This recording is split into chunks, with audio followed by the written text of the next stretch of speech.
Assalamualaikum Sobat Tirai Gaib. Salam jumpa di channel cerita horor. Di channel ini akan kami ajak kalian menelusuri dunia mistis yang tegang dan menyeramkan. Silahkan subscribe, like, komen, dan share, serta nyalakan tombol notifikasinya, supaya kalian tidak ketinggalan cerita terbaru dari channel kami. Yang sudah subscribe, semoga diberikan umur panjang, kesehatan, dan berlimpah rezeki serta selamat dunia akhirat. Desa Petungkrio, sebuah kecamatan yang terletak di jantung Jawa Tengah, tepatnya berbatasan dengan Kabupaten Banjarnegara, menyimpan keindahan alam yang masih perawan. Di masa itu, pada pertengahan tahun 80-an, desa ini belum tercemar oleh kemajuan zaman. Hutan-hutannya yang lebat dan asri seakan menjadi benteng terakhir dari alam yang masih murni, penuh dengan kehidupan liar yang tak terjamah oleh manusia. Binatang-binatang buas, seperti harimau dan macan tutul, masih menghuni wilayah ini, bergerak bebas di tengah hutan yang rimbun, menjaga keseimbangan ekosistem alami. Jalan-jalan di desa ini masih berupa setapak yang terbuat dari tanah. Belum ada jalan beraspal yang menghubungkan desa ini dengan dunia luar. Transportasi satu-satunya yang tersedia adalah berjalan kaki atau berkuda, menelusuri jalan sempit yang membelah perbukitan dan ladang-ladang yang hijau. Udara yang segar dan dingin dari pegunungan menyambut siapa saja yang berani menapaki jejak-jejak yang ditinggalkan oleh para petani atau pengembara yang datang ke desa ini. Keheningan malam seringkali hanya terganggu oleh suara langkah kaki atau gelegar suara kuda yang berderap, menjadi satu-satunya suara yang memecah kedalaman kesunyian desa yang terisolasi ini. Di desa yang terpencil ini, kehidupan berjalan dengan ritme yang tenang, jauh dari hiruk-pikuk dunia luar.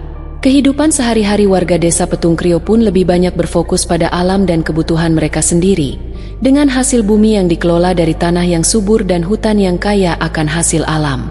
Tidak ada kemewahan atau kepraktisan yang ada di kota-kota besar. Semua dilakukan dengan tangan-tangan yang terampil dan penuh ketekunan. Hanya mereka yang mampu beradaptasi dengan kerasnya hidup di alam liar ini yang bisa bertahan. Namun, di balik kesunyian dan ketenangan desa ini, ada banyak cerita yang belum terungkap, seperti kisah seorang anak muda yang akan menghadapi tantangan hidup yang tak terduga di tengah dunia yang masih gelap dan penuh misteri. Dunia yang hanya bisa dipahami jika seseorang berani menapaki jalan setapak yang penuh dengan tantangan, dan disitulah perjalanan Ardi dimulai. Di sebuah desa dataran tinggi di Petungkrio, pada pertengahan tahun 80-an, hiduplah seorang anak lelaki bernama Ardi. Usianya baru menginjak 13 tahun. Usia yang bagi sebagian anak menjadi masa bermain, bertualang, dan menjelajah dunia luar bersama teman-teman sebaya. Namun tidak demikian bagi Ardi.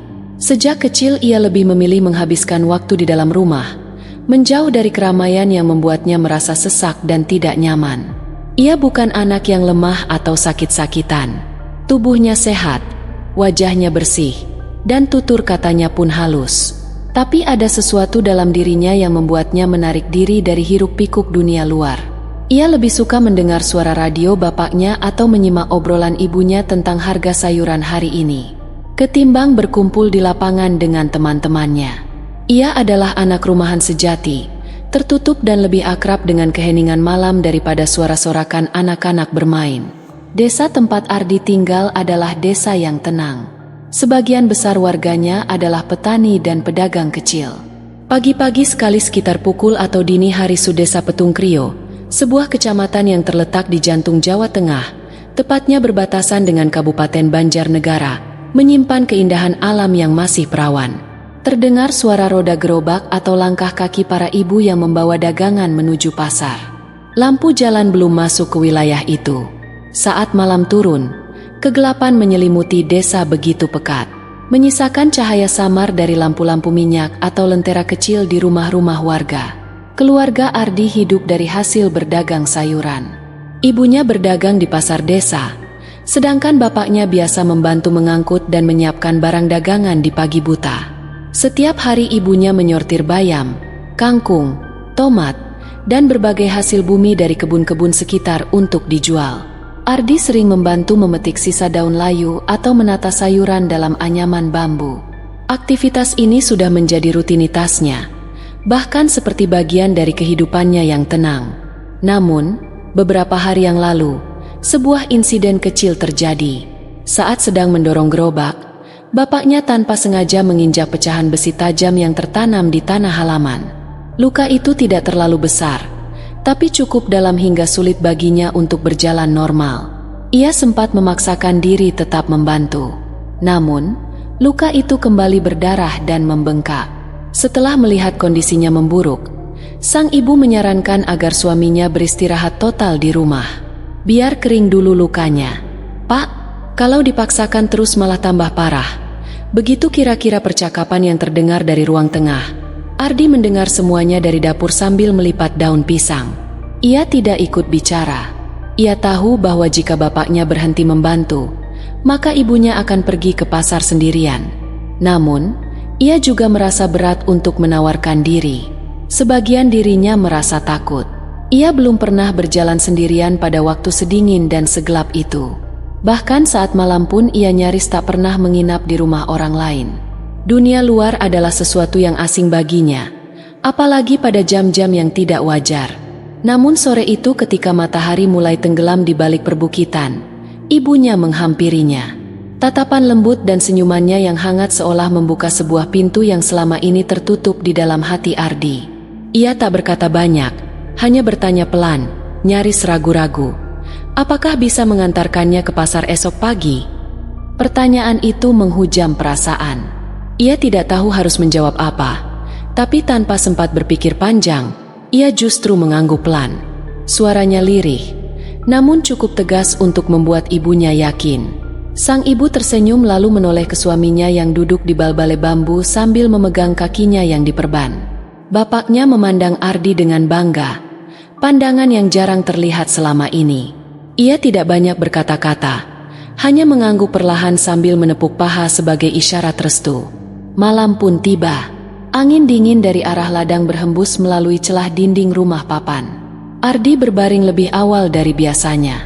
Pukul 9 malam, lampu minyak sudah ditiup, dan keheningan menyelimuti kamar yang sempit.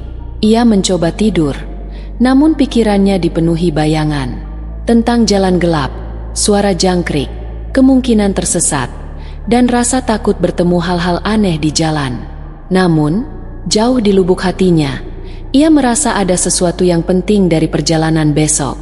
Bukan hanya sekedar mengantar ibu, tetapi juga tentang keberanian yang selama ini enggan tumbuh dalam dirinya.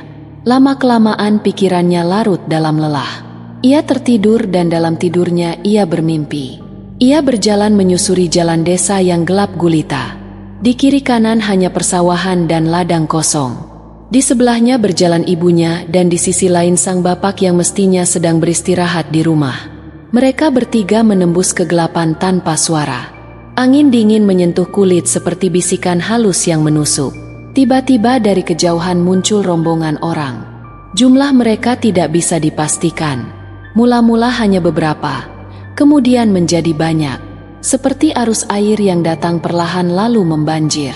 Wajah mereka tak dikenali. Laki-laki mengenakan lurik dan blangkon. Perempuan berkebaya lawas berwarna gelap. Mereka berjalan tanpa suara. Langkahnya teratur.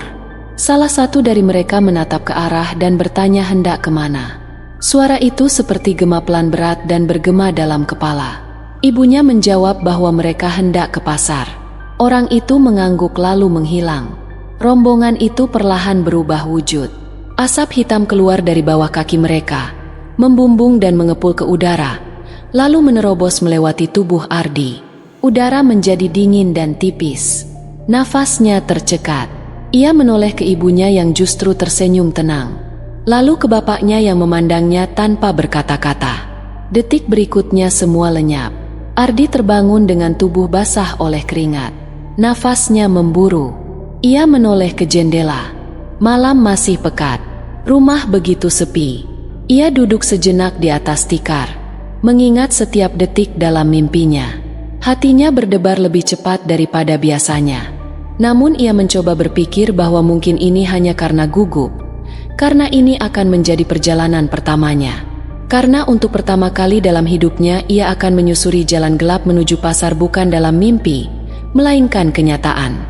Dan ia belum tahu bahwa kenyataan yang menunggunya nanti bisa jadi jauh lebih aneh dari mimpi itu sendiri. Masih dalam gelap yang dalam, saat embun belum sepenuhnya mengendap di pucuk-pucuk ilalang, Ardi terbangun oleh suara ketukan yang halus dari balik dinding kamar. Ketukan itu terdengar lembut, namun mantap, membangunkannya dari tidur yang sempat terganggu oleh mimpi yang terasa nyata dan samar-samar masih membekas di pelupuk matanya. Ia mendengar suara ibunya memanggil mengingatkan bahwa waktu untuk berangkat telah tiba. Dengan gerakan malas, Ardi mengusap wajahnya, mencoba mengusir rasa kantuk yang masih berat. Udara dini hari merambat ke kulitnya, dingin dan menggigit. Namun ia tahu dunia ibunya tidak mengenal waktu yang wajar seperti orang kebanyakan. Pagi baginya dimulai ketika gelap masih menguasai langit. Ketika jalanan masih senyap dan hanya suara binatang malam yang bersahutan dari kejauhan, ia membasuh wajah dengan air sumur yang dinginnya nyaris menyentak jantung. Bau tanah menyeruak dari sela-sela ubin kasar menyatu dengan aroma asap kayu bakar dari dapur. Di ruang tengah ibunya sudah bersiap. Tangan perempuan itu cekatan memasukkan sayuran ke dalam wadah anyaman bambu. Di sudut rumah, sang bapak duduk bersandar di dinding. Kakinya masih diperban, namun ia tetap ikut membantu sebisanya. Ia sesekali menunjukkan cara menyusun sayur agar tidak terjepit dan rusak. Ardi ikut membantu dengan gerakan kikuk. Perasaan gugup bercampur rasa tanggung jawab membuatnya sedikit canggung. Dalam benaknya, bayangan tentang mimpi semalam terus bermain. Mimpi tentang rombongan aneh dengan pakaian adat kuno. Begitu semua persiapan selesai, mereka mendorong gerobak kecil berisi dagangan menuju sebuah titik pengepul yang letaknya tidak jauh dari jalan utama. Ardi awalnya mengira mereka akan langsung menuju pasar dengan mendorong gerobak tersebut. Namun ibunya menjelaskan bahwa dari tempat itu akan ada orang lain yang mengangkutnya ke pasar. Ia hanya perlu mengantar sampai situ dan setelahnya tinggal berjalan kaki bersama ibunya. Ardi diam-diam merasa lega. Meski rasa cemas belum sepenuhnya pergi, langit masih gelap total. Jalanan desa belum tersentuh lampu penerangan. Satu-satunya cahaya hanya berasal dari bulan sabit yang tertutup awan tipis dan lampu-lampu rumah warga yang berkerlap-kerlip di kejauhan. Dengan perasaan yang masih cemas, Ardi dan ibunya terus berjalan menyusuri jalan setapak yang membelah ladang-ladang gelap dan sawah-sawah yang diselimuti kabut tipis. Angin malam yang kering menggerakkan daun-daun bambu di kejauhan, menciptakan suara gemerisik samar yang tak jelas sumbernya. Ardi berjalan di samping ibunya, sesekali menoleh ke kiri dan kanan, mengamati bayang-bayang yang seolah bergerak di balik gelap. Sekitar setengah perjalanan menuju pasar, ibunya tiba-tiba memperlambat langkah. Ia memberi isyarat agar ikut berhenti. Menuruti dengan diam-diam menatap wajah ibunya yang tampak serius menatap ke arah depan jalan. Dari balik bayangan gelap muncul siluet beberapa orang yang berjalan mendekat. Awalnya hanya tampak 2 atau 3, namun dalam waktu singkat jumlahnya bertambah menjadi barisan panjang yang teratur. Mereka semua mengenakan pakaian Jawa kuno. Perempuan-perempuan berkebaya dengan kain panjang yang menyapu tanah. Laki-laki dengan lurik dan blangkon. Langkah mereka perlahan, teratur dan sunyi. Tidak ada suara percakapan, tidak pula suara gesekan sandal atau sendal jepit. Hanya keheningan yang makin terasa berat. Di tengah barisan itu tampak sebuah gerobak besar yang ditarik oleh 2 orang dan didorong oleh 2 lainnya. Gerobak itu tampak berbeda, lebih panjang dari gerobak biasa dan terbuat dari kayu tua yang tampak kokoh. Di atas gerobak itu terbujur satu jasad yang ditutupi kain berwarna gelap. Kain itu tidak menutup seluruh tubuhnya. Wajah si jasad terlihat jelas. Laki-laki dengan wajah pucat dan kaku. Tubuhnya sangat panjang melebihi ukuran manusia pada umumnya. Dari kepala sampai kaki panjangnya kira-kira 5-6 meter. Begitu menurut ingatan Ardi. Saat rombongan itu melintas di depan mereka, aroma semerbak memenuhi udara. Bukan aroma busuk seperti yang biasa dibayangkan dari kematian, tetapi aroma wangi yang tajam melati dan kemenyan berpadu menjadi satu. Menusuk hidung dan membuat perut terasa mual. Ardi menahan napas dan secara refleks menggenggam lengan ibunya lebih erat. Ibunya tanpa mengucap sepatah kata pun menundukkan kepala, menoleh ke gerobak yang kini berada tepat di depan mereka. Rasa takutnya menumpuk di dada. Matanya ingin menatap lebih lama, tapi nalurinya menyuruh untuk tidak menatap terlalu dalam. Ia merasakan ibunya perlahan mendorong bahunya agar menunduk. seolah memberi isyarat agar menghormati atau menghindari pandangan. Detik-detik berlalu seperti abadi. Rombongan itu terus berjalan melewati mereka tanpa suara. Tidak ada sapaan, tidak ada isyarat, hanya diam.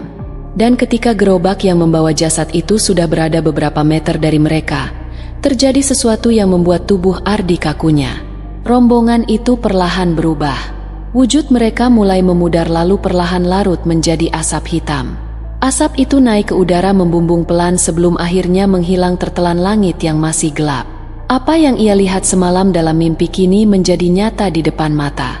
Ardi merasakan jantungnya berdetak keras.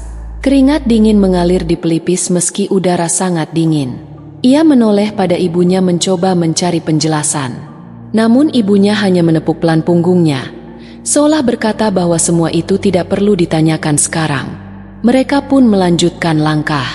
Jalan di depan mereka kini terasa lebih sunyi meski beberapa suara ayam mulai terdengar dari kejauhan. Ardi berjalan pelan sambil terus menoleh ke belakang memastikan bahwa rombongan itu benar-benar telah pergi. Dalam langkah yang masih gemetar, ia bertanya dalam hati, apakah dunia yang ia kenal selama ini sebenarnya hanya sebagian kecil dari sesuatu yang lebih besar? Dunia tempat ia tinggal ternyata memiliki sisi lain. Sisi yang hanya tampak bagi mereka yang bersedia bangun saat dunia masih tertidur. Dan malam itu di bawah langit yang sunyi, untuk pertama kalinya dalam hidupnya, Ardi benar-benar mengerti bahwa ada hal-hal di luar nalar yang bisa menjelma begitu nyata. Melampaui batas mimpi, menyelinap dalam kenyataan. Setelah rombongan arak-arakan menghilang dalam gelap, Ardi dan ibunya melanjutkan langkah dengan perasaan yang masih terguncang. Langkah mereka pelan dan ragu. Udara di sekitar belum berubah, masih dingin, masih sunyi, namun rasanya berbeda. Keheningan itu kini seperti memiliki nyawa, seperti sedang memperhatikan mereka dari balik rerumputan, pepohonan, atau dari kegelapan yang menyelimuti sawah di kanan kiri jalan. Ardi berjalan lebih dekat ke sisi ibunya. Tangannya masih terasa dingin dan pikirannya belum sepenuhnya lepas dari bayangan mayat panjang yang terbujur kaku di atas gerobak tadi. Ia masih tidak mengerti apa yang baru saja terjadi. Namun, satu hal yang pasti, ia tidak lagi menganggap mimpinya semalam hanya sekadar bunga tidur. Di tengah lamunan dan langkah yang perlahan, mereka tiba-tiba terhenti. Pandangan Ardi terpaku pada sebuah cahaya kecil yang terlihat mengambang di tengah jalan setapak yang mereka lalui. Cahaya itu kuning redup seperti api dari lentera minyak yang menggantung tanpa penyangga. Awalnya ia mengira itu hanyalah lampu warga atau seseorang yang sedang mencari kodok atau jangkrik seperti yang kadang dilakukan oleh para petani desa saat dini hari. Namun perasaan di dadanya berkata lain. Ada sesuatu yang tidak biasa dari cahaya itu. Ibunya juga tampak memperhatikan cahaya itu, namun tetap melanjutkan langkah perlahan seolah tak ingin memberi reaksi berlebihan. Cahaya lentera itu tetap berada di tengah jalan, diam tak bergerak. Namun saat mereka mulai mendekat hanya dalam jarak beberapa meter, cahaya itu tiba-tiba naik perlahan ke udara lalu bergerak maju, seolah menjauh, namun tetap menjaga jarak. Ia melayang rendah seperti dituntun oleh tangan tak kasat mata. Ardi menahan napas. Hatinya berdegup lebih cepat. Lentera itu benar-benar seperti hidup. Ia bergerak pelan di depan mereka, menyusuri jalan desa yang gelap gulita, menerangi dengan cahaya lembut yang anehnya tidak menyilaukan, terasa hangat, namun juga menegangkan. Lentera itu seolah-olah tahu kemana harus membawa mereka. Ibunya tetap melangkah tanpa berkata apapun. Wajahnya tenang, bahkan terlalu tenang. Mengikut sesekali menoleh ke sekitar, mencoba mencari penjelasan dari kejadian aneh itu. Namun suasana di sekitar tetap sama, gelap, sepi, dan tak ada tanda kehidupan selain mereka bertiga. Dirinya, ibunya, dan lentera yang kini seolah menjadi pemandu jalan. Setiap kali mereka mempercepat langkah, lentera itu juga melaju. Setiap kali mereka melambat, lentera itu ikut melambat. Seakan-akan memahami ritme langkah mereka atau mungkin memang ditugaskan untuk menjaga mereka dalam gelap. Ardi mulai merasa bahwa yang ia hadapi bukan lagi dunia nyata semata, melainkan sesuatu yang berada di batas antara alam manusia dan alam tak kasat mata.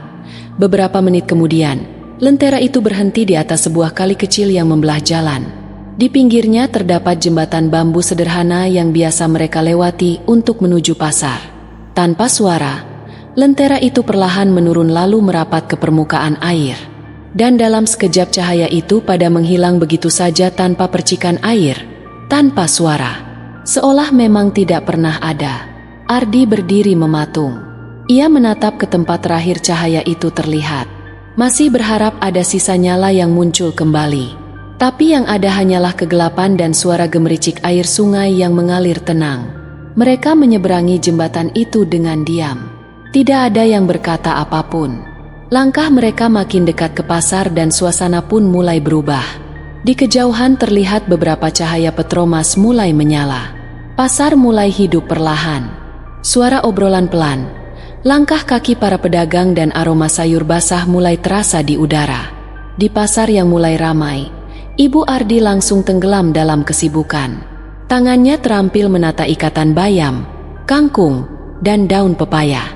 Sementara itu, Ardi hanya duduk di sisi tikar memandangi jalan masuk pasar yang masih basah oleh embun. Pikirannya masih belum beranjak dari sosok tua berpakaian serba hitam yang malam tadi memegang galah panjang, menuntun lentera yang menerangi langkah mereka. Setelah para pembeli mulai berdatangan dan pasar semakin ramai, Ibu Ardi duduk sejenak di sampingnya.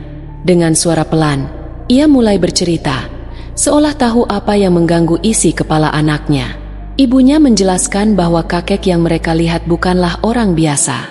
Konon sosok itu dulunya adalah seorang pertapa tua yang hidup menyendiri di tepi hutan. Semasa hidupnya, ia dikenal suka menolong, tidak banyak bicara, dan lebih sering berpuasa serta berdoa di tempat sunyi. Setelah wafat tanpa sanak saudara, banyak warga percaya bahwa arwahnya tidak benar-benar pergi. Sebaliknya, ia tetap berada di antara dua dunia. Dan sejak saat itu beberapa orang, terutama mereka yang berjalan malam dengan niat baik, mengaku pernah dituntun oleh lentera yang dijaga olehnya. Ibunya menyarankan agar pengalaman semalam sebaiknya tidak disebarkan sembarangan. Bukan karena tabu, tetapi karena tidak semua orang bisa mengerti. Beberapa mungkin akan menertawakan dan sebagian lagi bisa saja tergoda untuk mencari pengalaman serupa demi rasa penasaran. Padahal katanya hal-hal gaib tidak datang untuk dipertontonkan. Mereka datang sebagai pengingat, sebagai petunjuk, dan yang seperti itu lebih baik disimpan sebagai pelajaran pribadi. Ardi mengangguk perlahan. Ia tidak merasa keberatan. Justru dalam diamnya, ia merasa sedang menjaga sesuatu yang berharga. Ia merasa sedang memegang rahasia kecil yang tidak banyak orang miliki. Bukan karena ia lebih istimewa, tapi karena ia pernah memilih untuk menemani ibunya dalam gelap dengan tulus tanpa pamrih. Setelah membantu ibunya beberapa saat, ia berpamitan untuk pulang.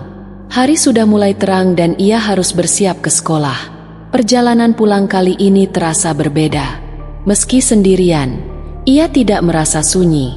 Di sepanjang jalan, kenangan tentang 2 malam terakhir mengalir seperti percakapan dalam pikirannya. Ia teringat kembali bagaimana pertama kali merasa takut melihat arak-arakan yang membawa mayat panjang. Bagaimana lentera muncul di tengah jalan seperti tahu arah yang harus mereka tempuh dan bagaimana malam kedua membawanya kepada kakek tanpa mata yang berjalan diam-diam di sisi ladang. Ia memikirkan semua itu dalam diam lalu tiba-tiba tersadar bahwa mungkin semua kejadian itu bukan hanya tentang hal-hal aneh yang ia lihat. Mungkin itu semua adalah rangkaian pelajaran yang datang dalam bentuk simbol tentang keberanian, tentang kepercayaan, dan tentang makna kebaikan yang tak selalu berwujud manusia. Langkahnya ringan, menyusuri jalan setapak menuju rumah. Angin pagi menyapa kulitnya seperti sapaan ramah dari dunia yang tak terlihat. Ia merasa telah melewati batas dirinya yang lama, melewati garis yang memisahkan rasa takut dengan rasa tahu. Ia mulai paham bahwa tidak semua kegelapan berarti ancaman. Sebagian dari kegelapan hanya menunggu seseorang yang cukup berani berjalan masuk agar bisa menunjukkan cahaya. Malam harinya setelah aktivitas pasar dan sekolah usai, suasana rumah kembali sunyi seperti sedia. Angin yang berhembus dari arah ladang membawa suara dedaunan yang berdesir lembut. Di dalam rumah yang berdinding papan dan beratap itu, lampu minyak kembali menyala tenang, memantulkan cahaya kekuningan yang bergoyang pelan di dinding. Udara malam begitu lembut, namun di dalam dada tersimpan banyak gelombang tanya yang belum tersampaikan. Setelah makan malam selesai dan semua pekerjaan rumah dibereskan, Ardi duduk bersila di sudut ruang tengah. Memandangi bara api yang masih menyala merah di tungku, ia menatapnya lama seperti sedang menunggu waktu yang tepat untuk bicara.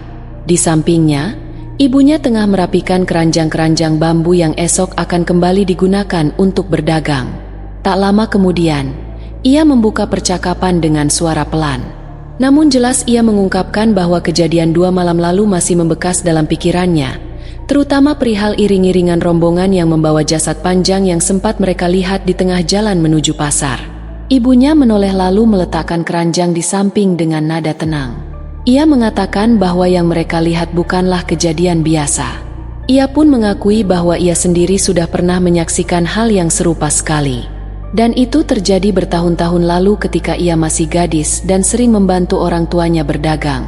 Pengalaman itu katanya sudah ia simpan lama dalam ingatan dan baru kali inilah ia melihatnya kembali. Menurut cerita yang dulu pernah ia dengar dari orang-orang tua di kampung, rombongan seperti itu dipercaya sebagai perantara antara dunia gaib dan dunia manusia.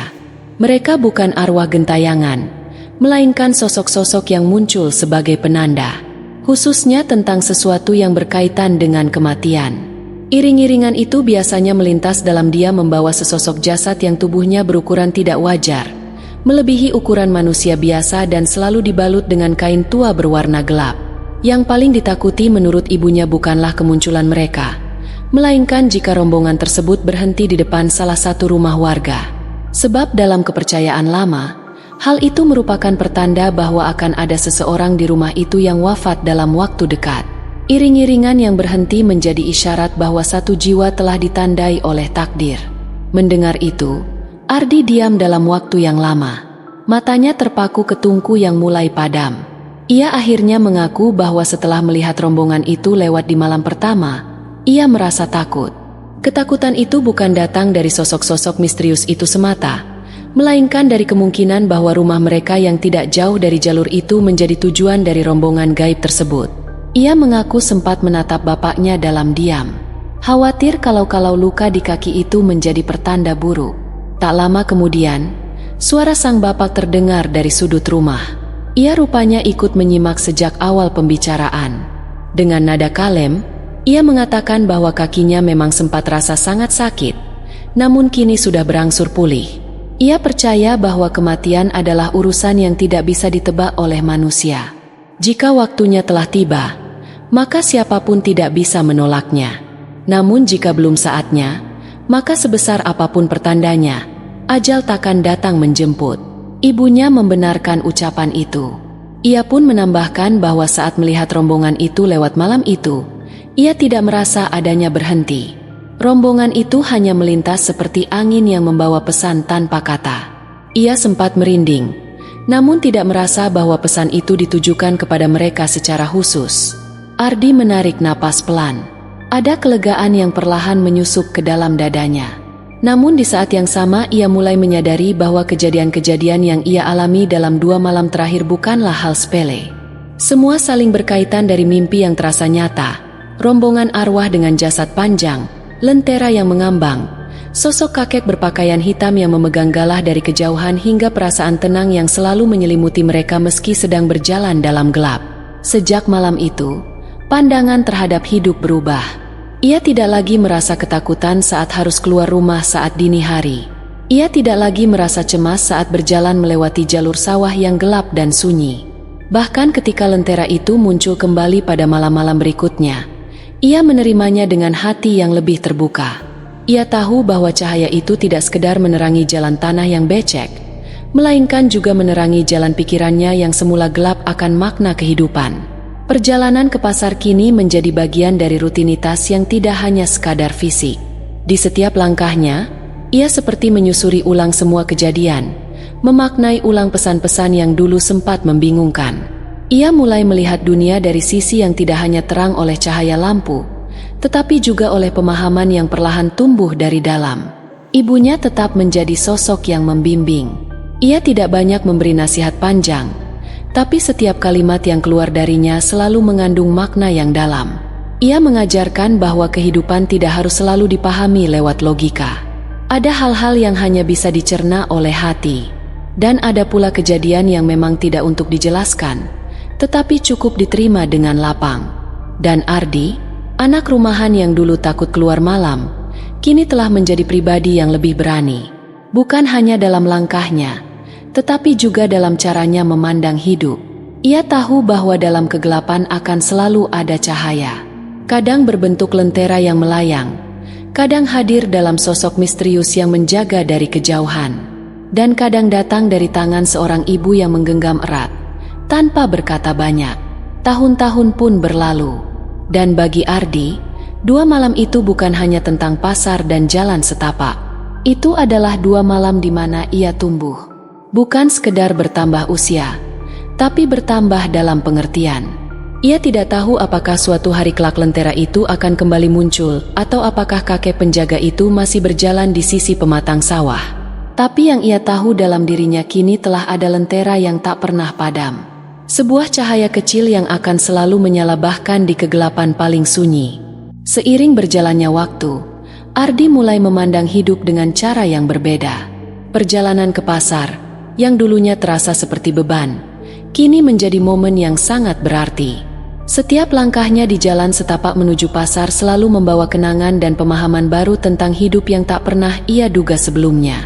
Kini, ia bisa merasakan kehadiran dunia yang lebih luas, dunia yang tidak hanya dilihat dengan mata, tetapi juga dirasakan dengan hati. Pada suatu malam, ketika ia sedang duduk di teras rumah setelah pulang dari pasar, ia memandangi langit yang gelap. Angin sejuk berhembus, menyentuh wajahnya dengan lembut. Ia teringat kembali pada malam-malam yang penuh dengan keanehan rombongan gaib, lentera yang melayang, hingga sosok kakek penjaga yang diam-diam membimbing mereka.